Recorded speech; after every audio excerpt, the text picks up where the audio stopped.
Now we're going to talk about a different kind of bivariate relationship, specifically the correlation and its extension, the regression, simple regression. When we're looking at the relationship between two interval ratio level variables, we want to depict or graphically depict or chart how these variables move together. Right? So to analyze that graphically through data visualization, we want to use a scatter plot.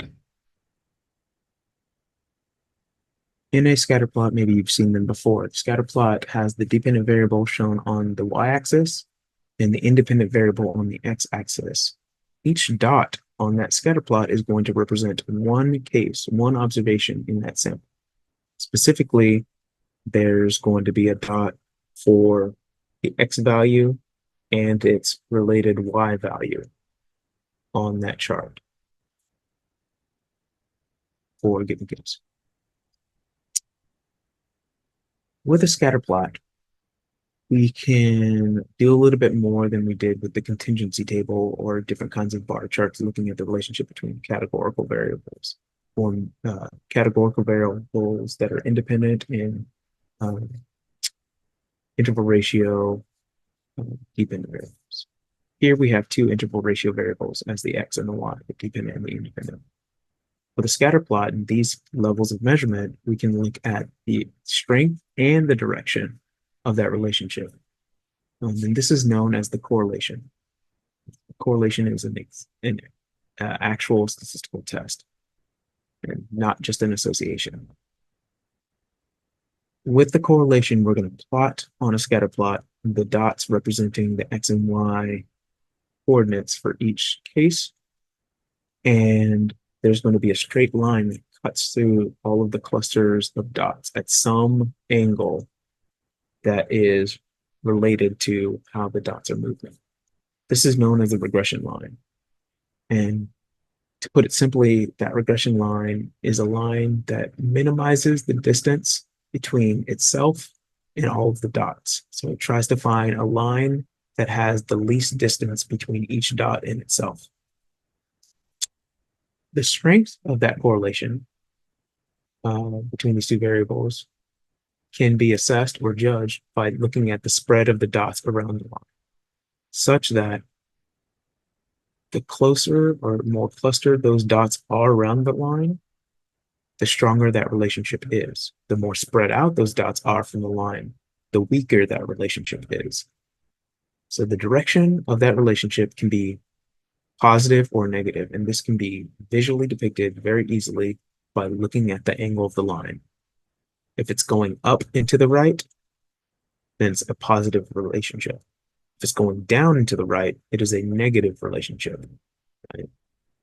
So we got to think about how these things are moving. The x variable is the predictor, so it comes first. So we read left to right. As the x variable moves to the right, is my y variable getting higher, or is my y variable getting lower? If it's getting higher, so to the right and up, to the right and up, to the right and up, and that's a positive relationship. If it's going to the right and down, to the right and down, to the right and down, then we have a negative relationship. And we have an example here of housing size and price. So we have the size of a house, and I think this is in square feet of a house. And then I think it's price, and this could be not in San Diego, likely, and probably many years ago. So we see different values for each house in terms of size and its price. We see price is on the y-axis. We see size on the x-axis. And we see that all of these points are sort of clustered around here. We have some points up here. We have some points here.